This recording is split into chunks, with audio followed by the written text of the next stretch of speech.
menggabungkan dua akad. Kita telah menyampaikan pada pertemuan yang lalu, selama kedua akad itu tidak ada pertentangan konsekuensi, maka tidak apa-apa. Kita telah mencontohkan yang bertentangan konsekuensi adalah menggabungkan antara akad jual beli dengan akad hutang piutang yang bertabrakan konsekuensi dari tanggung jawab kerusakan barang. Yang telah kita sampaikan contohnya adalah al-ijarah al-muntahiyah bitamlik,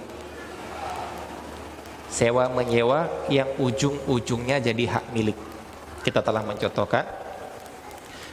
Kemudian yang di antara juga yang bertentangan yaitu antara akad jual beli dengan akad hutang piutang. Yang mana akad jual beli boleh ngambil keuntungan, konsekuensinya akad hutang piutang haram ngambil keuntungan. Antum gabungkan keduanya jadi masalah. Jadi nanti jangan-jangan akad hutang piutang di dalamnya ada mengambil keuntungan. Nah, sedangkan yang ditanyakan ini adalah, jadi boleh selama tidak ada pertentangan. Nah, sekarang mari kita lihat apakah akad yang dia mencontohkan di sini adalah sedekah nasi Jumat berkah. Di sini ada seorang yang punya catering atau dia yang menyediakan nasi, kemudian membuka donasi untuk membayarkan ke dia, kemudian dia membeli dari dirinya sendiri. Di sini ada dua permasalahan. Permasalahan yang pertama, bolehkah membeli dari diri sendiri? Bolehkah saya sebagai pembeli dan saya juga sebagai penjual? Itu dibahas oleh para ulama. Ittihadu tarafayil aqd, dua orang, dua pihak, tapi yang seharusnya dua pihak ataupun satu orang berfungsi sebagai dua pihak. Baik.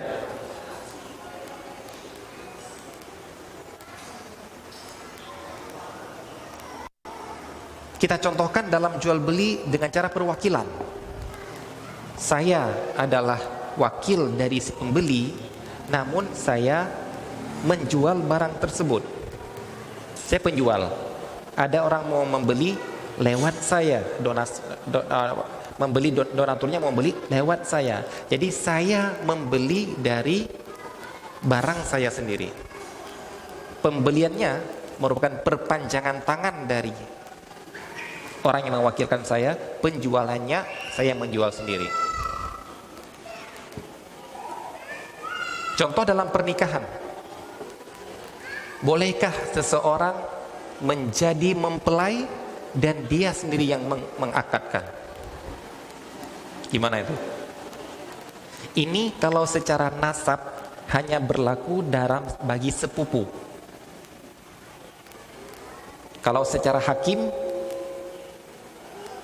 selain nasab, hakim bisa. Hakim, seorang raja ingin menikahi seorang wanita yang yatim piatu, tidak punya kerabat, dia yang menikah dan dia yang menikahkan, sebagai berfungsi sebagai wali hakim. Sekarang sepupu, saya punya sepupu yatim piatu, tidak punya wali, paman, adik-adik, kakak sudah nggak ada, paman sudah meninggal, sisanya saya tok.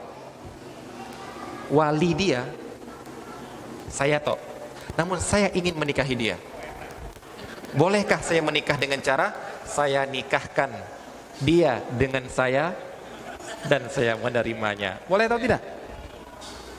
Ini yang dinamakan apa? Ini saya menceritakan kasus. Masalah boleh atau tidak itu khilaf memang. Syafi'iyah nggak boleh sudah itu. Harus cari orang lain. Ada yang mengatakan boleh. Kalau nggak salah mazhab Hambali, lupa saya ya. Kalau salah boleh. Karena apa? Ya, sudah dia. Ya, saya walinya kok. Kenapa emangnya? Kenapa nggak boleh? Jadi saya satu orang berperan sebagai dua orang. Baik. Jadi kalau dalam kasus tidak bolehnya seorang berperan sebagai dua belah pihak, ya sudah selesai, sudah nggak boleh. Jadi bukan gara-gara menggabung, ini ya, dia yang bertanya ini membawakan sebuah kaedah dulu, baru bertanya satu kasus. Padahal kasus yang dibicarakan bukan berhubungan dengan kaedah itu. Dia ingin membawakan, Ustadz, ini muawadhah sama tabarruk kan boleh digabung, Ustadz. Mari kita gabung dalam hal ini. Maaf, kasus yang kita bicarakan bukan kasus menggabungkan tabarruk sama muawadhah.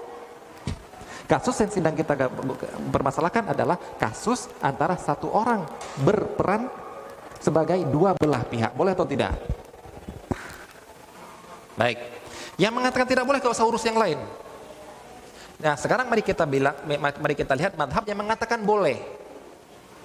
Ketika mazhab yang mengatakan boleh, itu pun mereka mengatakan tidak boleh, masih boleh melakukan akad, namun tidak boleh kalau di dalamnya mengandung tuhmah.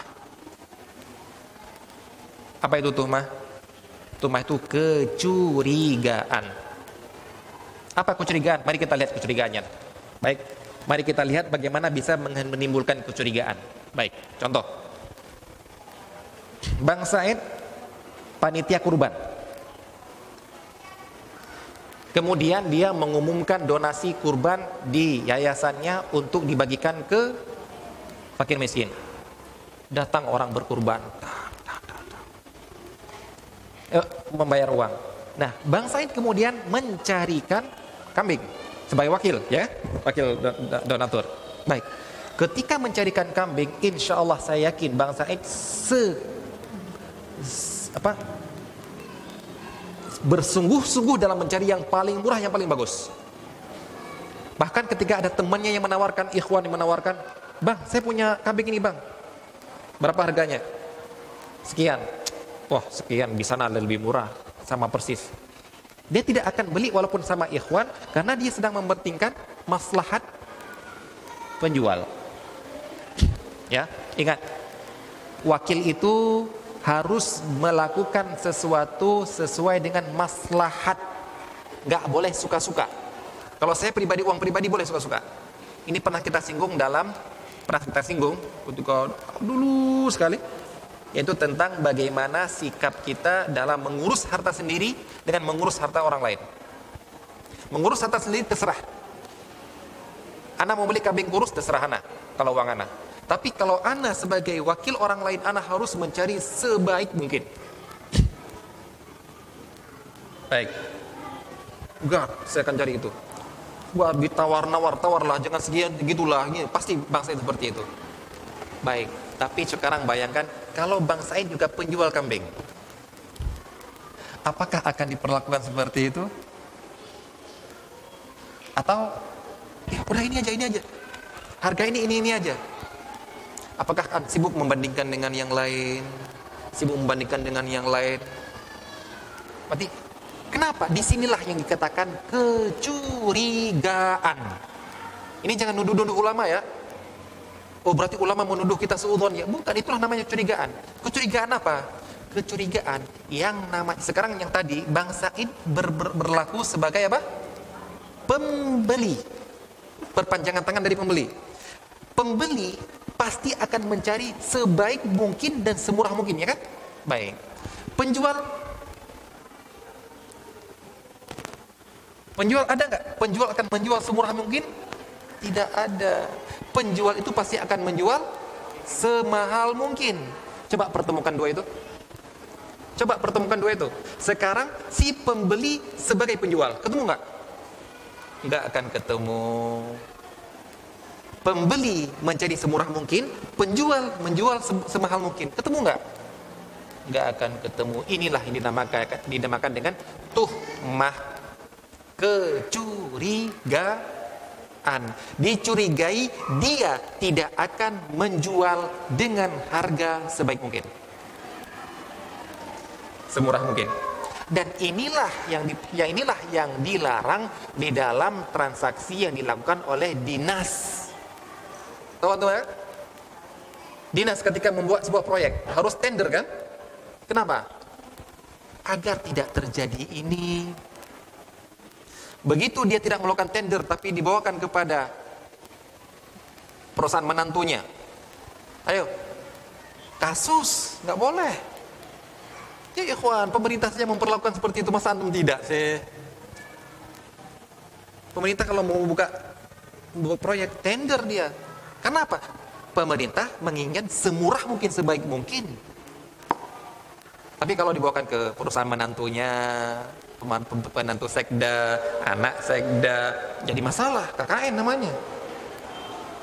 Saya ingin memberikan sebuah filosofi yang dikatakan oleh para ulama, tuhmah. Apa itu tuhmah? Kecurigaan. Saya ingin terangkan di mana kecurigaannya. Kecurigaannya adalah Anda tidak bisa memposisikan diri Anda.